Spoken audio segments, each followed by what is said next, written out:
Welcome, everyone, to this briefing brought to you by the Israel Defense and Security Forum, IDSF. We continue to talk about the very historic meeting between Prime Minister Benjamin Netanyahu and the President of the U.S., Donald Trump. Joining me today is the CEO of JNS, Alex Traiman, who is in D.C. right now covering this story. Alex, great to see you. Moshe, thanks for having me. Absolutely. We've really been trying to understand as much as possible what these two heads of state have been speaking about. It's been a little limited in terms of really understanding the nature and the focus of their conversation. So, being as part of the press team in DC right now, what inside scoop do you have for us? Well, I would say that there's been limitations even to how much access the press has gotten on the Strip. For example, yesterday we were sitting in the White House for 2 hours during the meeting between Netanyahu and Trump, and in the end, there was no press availability, and we just left the White House. It's the idea of being so close to the action, literally meters away, and also so far, and we don't really know exactly what came out of the meeting. It is understood that they are trying to negotiate for some kind of ceasefire in the Gaza Strip, with a major focus on getting back as many hostages as possible. So, okay, before we jump into the content there, how common is that to fly from Israel to DC? You're part of the official press covering what's happening, and then you don't actually get the meeting. Is that a common scenario, or is there a story to all of this? There could be a story to it. Actually, the first meeting between Trump and Netanyahu, the dinner meeting that took place the day before, we were told that there would be no press at that dinner.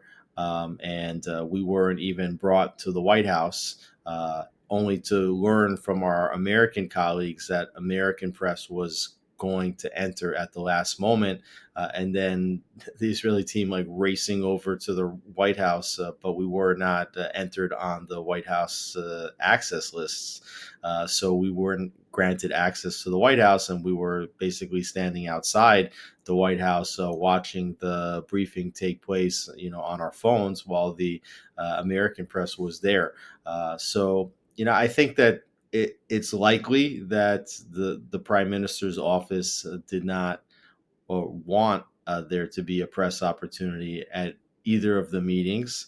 Uh, and the president, as we know, is much more kind to work with the press. He understands that his actual strength with the American public comes from being on TV as often as possible.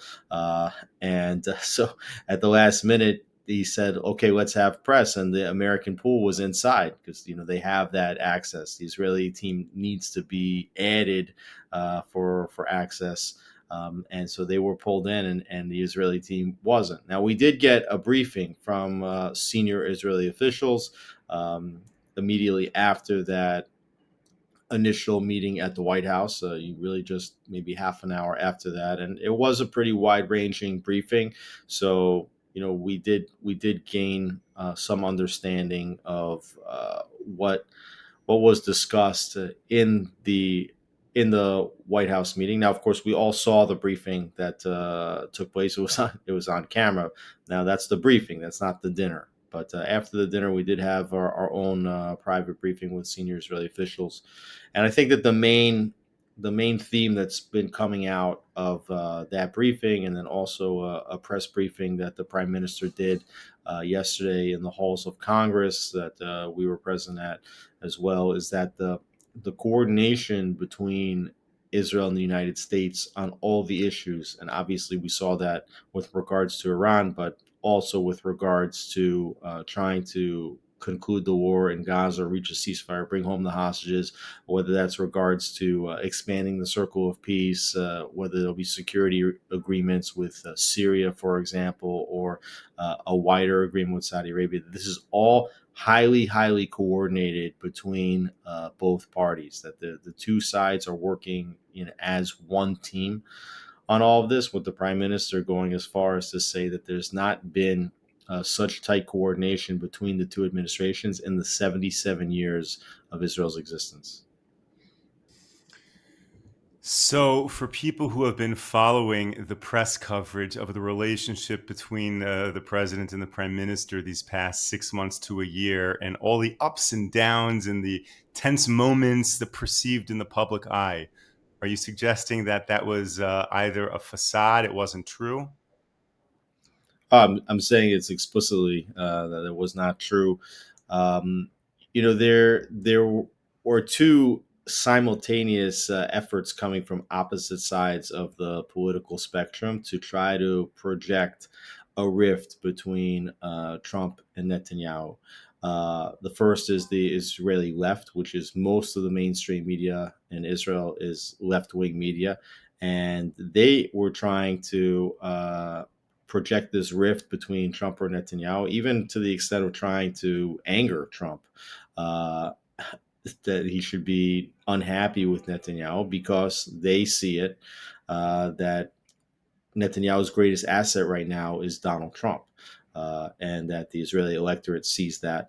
And it's very cynical, but the Israeli left honestly did not want to see Israel Netanyahu succeed to bring home the hostages. They didn't want him to succeed to eliminate Hamas. They didn't want him to succeed to take out the Iranian nuclear threat because all those things would cement his legacy, would cement his hold on the political electorate. I mean, and it's really hard to understand this, but I need to make this point very clearly that the same people that run the hostage forum protests. I'm not talking about the families. I'm not talking about all Israelis that want to see all the hostages back. Every single Israeli wants to see the hostages back. But the people that run the protests, they're the same people that oppose the prime minister's judicial reforms. They're the same ones that were running the so-called crime minister protests during the election cycles that we had. So at the core, they're anti-Netanyahu, and the reason why they jumped onto the hostage issue when the war began is really two reasons. First, because they had to regain some credibility with the Israeli public, because the Israeli public saw that their protests the summer before the war against judicial reforms really threatened to tear the country apart on the one, and also gave a strong signal to Hamas and the rest of Israel's enemies that Israel was vulnerable to attack. And we saw what happened on October 7th. So they had to restore credibility on the one. On the second, if you look back at the Gilad Shalit hostage situation or other situations, these individuals that were running the protest movement, they were hedging that Netanyahu would fail to bring the hostages back for a long time because ultimately they're being held by a terrorist organization that doesn't want to give them back. So their hedge was that Netanyahu would fail to what? Bring them home. And that's why the slogan is bring them home and not let them go, because it puts the burden of a responsibility on Netanyahu. So ultimately, they wanted to be able to say for as long as possible that Netanyahu failed to bring them home. So they were trying to project this rift. Now, on the other side, in the United States, you have the isolationist right, this so-called MAGA right, that is trying to get out of what they call the forever wars. They think that Netanyahu is a warmonger that has pulled America into the wars against Afghanistan and against Iraq. Probably they think Netanyahu was the one who pulled America into the Vietnam War, you know, decades ago. That these are what I mean. And so they're trying to pick they were trying to pick Trump off from Netanyahu because they were projecting, and like for example, Tucker Carlson saying that if Trump gets involved in Iran, that thousands of American soldiers are going to die, and they were going to get sucked into some kind of a long war. Which obviously didn't happen. But so what you had was both sides of the spectrum, the Israeli left and the American far right, trying to project this rift. And the one thing that was a thread between all the articles that people read about this supposed rift is that they were based on articles quoting anonymous sourcing. Okay, so every article about a difference of opinion about how to deal with the Houthis in Yemen, about the Qataris, about the Saudis, whatever it was always based on anonymous sourcing. And when you but if you had read the statements and listened closely to what Netanyahu was saying, to what Trump was saying, to what Witkoff was saying, to what Dermer was saying, to what Mike Huckabee was saying, to what Yechiel Eider was saying, they were always saying that the relationship between the two has never been stronger. And I think that after what we just saw, these 12 days in Iran, and now these meetings here in the White House, you can see that really the leaders were saying it correct, and everybody else was just trying to project their own agendas. That is certainly very good to hear, and it's very sensible not to pay as much attention to the anonymous sources than the people themselves. So maybe the same cynics would argue that now that the U.S. had this major action in Iran, there's this quid pro quo, and the prime minister needs to bow to President Trump with regards to some type of ceasefire arrangement. Uh, Based on your experience right now in DC, do you get that sense that the U.S. is kind of driving these negotiations and Israel has to cave, or as you're saying, there's really a strong partnership? I think it's a strong partnership. I think that Netanyahu and his team came into Washington wanting to get a ceasefire deal at this point. You know, you keep hearing reports from Israel that Hamas, that the IDF controls at least 65% of the territory in Gaza right now. That Hamas has been degraded by more than 80%. That most of the population has been moved into the southern sections of Gaza, that efforts are being made to make sure that Hamas doesn't get their hands on the humanitarian aid. And as far as Israel's concerned, you know, there's not too much more that they can do to further degrade Hamas in the short term. Right. And we're starting to see, I mean, we're not starting, we're continuing to see, you know, attacks on Israeli soldiers. And you have a few, maybe several hundred or 1,000 to 2,000 Hamas operatives still running around with submachine guns and access to some improvised explosive devices. But the amount of time that it will take the IDF to comb through whatever is remaining of the Gazan residents who are still there to find every last person with a gun, it's going to take a lot of time and it's going to be diminishing returns. And you have a situation in which the soldiers have been in reserves already for some of them like close to 400 days serving. And the feeling is that it's time to move on to the next chapter in Gaza. And the two goals that Netanyahu has, as he's been very clear about, and now he's made it really three goals, is number one is to bring the hostages home, the living and the dead bodies that Hamas is holding. Number two, to make sure that Hamas is not a governing entity in the Gaza Strip and that the Strip does not pose a threat to Israel. And so they have seen that the only way that they've succeeded in bringing like large numbers of hostages home has been in negotiations, and that's unfortunate. Obviously, the IDF's been inside for a long time. If they would have been able to rescue large numbers of hostages, they would have done that, but they haven't succeeded to do that. So Netanyahu is looking at negotiations as the way to close this. This has been their view already for the last year and a half. I had interviewed Ron Dermer, who's the Minister of Strategic Affairs. He's the one who's leading all the negotiations efforts with the United States. And I had interviewed him in February of 2024, about 5 months after the war had started. And I asked him about what's the end game scenario here, and he talked about a negotiated settlement, which would see the return of all the hostages, which would see the exile of Hamas terror leaders, would see somebody else come in and govern the Strip, and you could see that Israel is still working towards that same formula now. So I really think that it's Israel that's pushing as hard as the United States for a ceasefire, but the other side here is really being represented by the Qataris, and so Netanyahu is relying on Trump to put immense pressure on the Qataris to get a deal done. And by all reports, that pressure is working.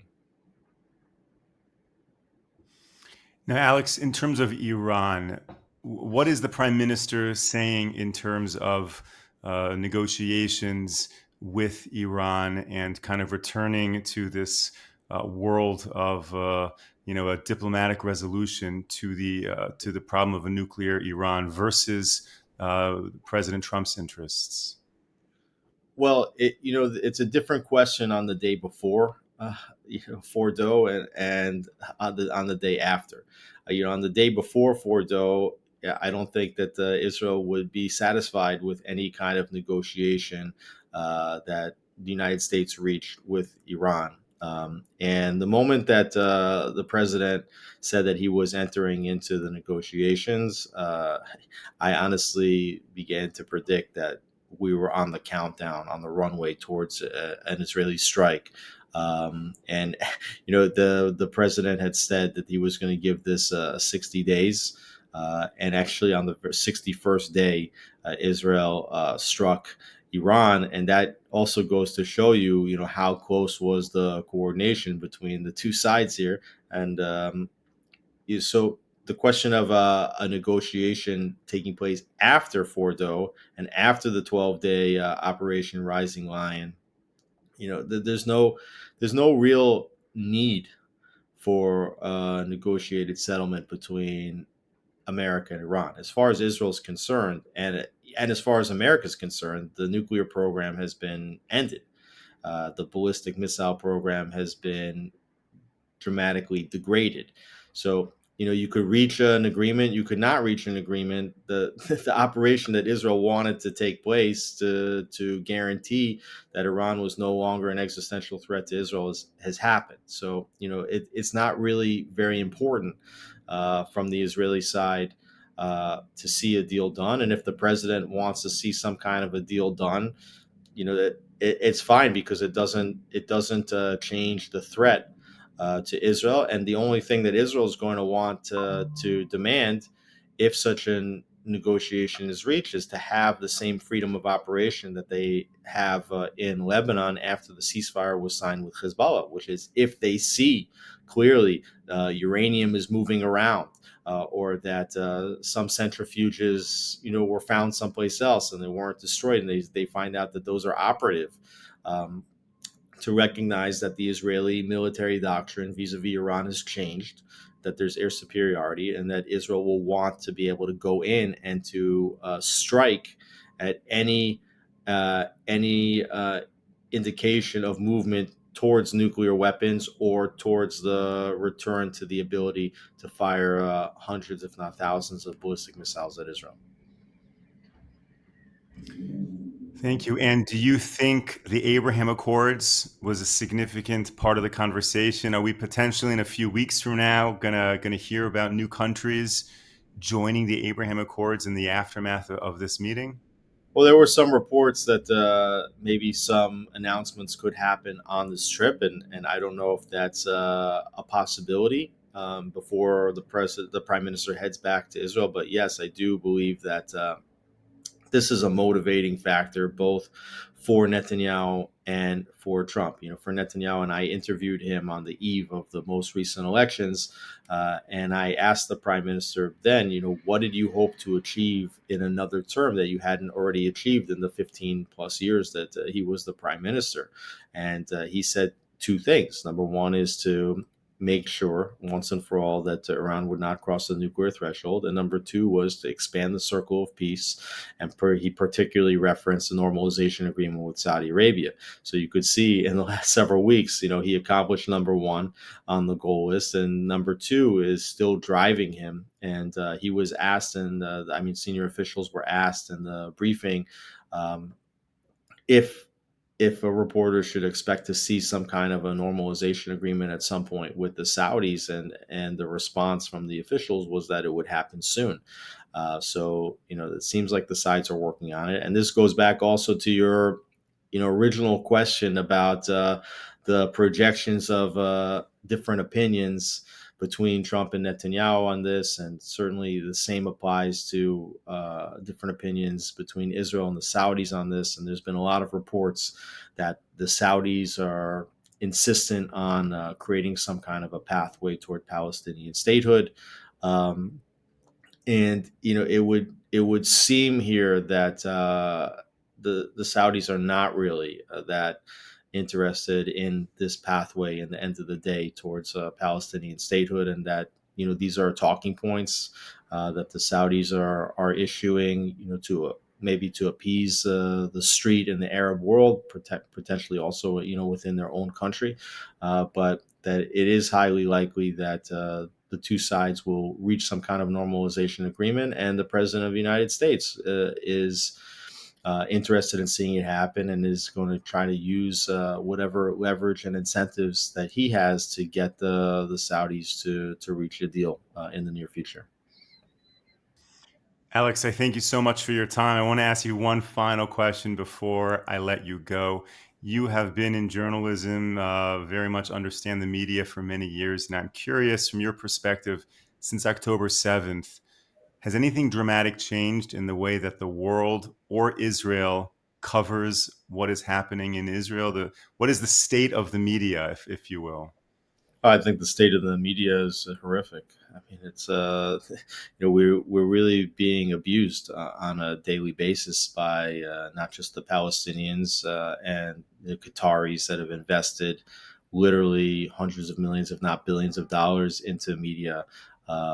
They understand that they cannot defeat Israel militarily, and we've seen that very clearly. Israel, succeeded against Hamas, succeeded against Hezbollah, took out the entirety of the Syrian military with the fall of Bashar Assad, and now succeeded to take out Iran's nuclear capabilities. So they've just defanged the entire ring of fire that Iran had placed around Israel. So if you can't defeat Israel militarily, how do you defeat Israel? And so they have been using this war of the narrative.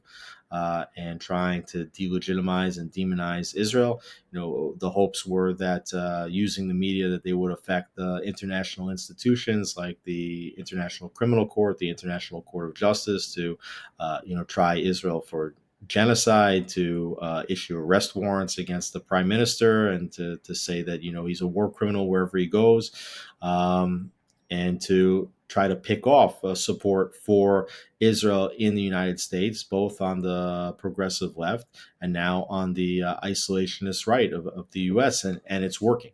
And as I mentioned before, all of these articles that came out that were projecting a rift, to the point where, on a trip that I did, in on the East Coast just a month ago, and people were grabbing my jacket. I mean, Israel supporters, like people that care very deeply about Israel, have visited Israel many times, just grabbing my jacket, begging to know whether the president was still with Israel or not. So, even our own people are being punched in the face, article by article, with bad reporting on this, and certainly the Israeli media has done no service to Israel, throughout the war, because they're so against the concept that Netanyahu will remain in office even for another moment, and certainly not past another election. That they're reporting that every move that he makes is a wrong move, and they don't understand that there are literally anti-Semites, on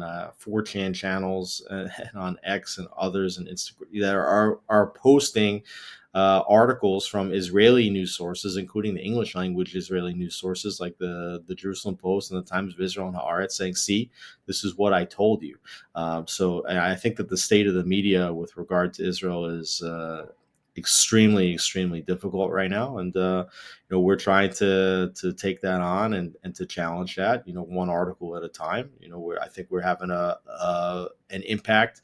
We're punching way above our weight, and similar to the way that Israel and the IDF really punches above its weight, for its for its size. It's a David versus Goliath fight, and we're fighting it. We could definitely use a few more stones in our slingshot, but we're going to continue to fight it and to correct the record.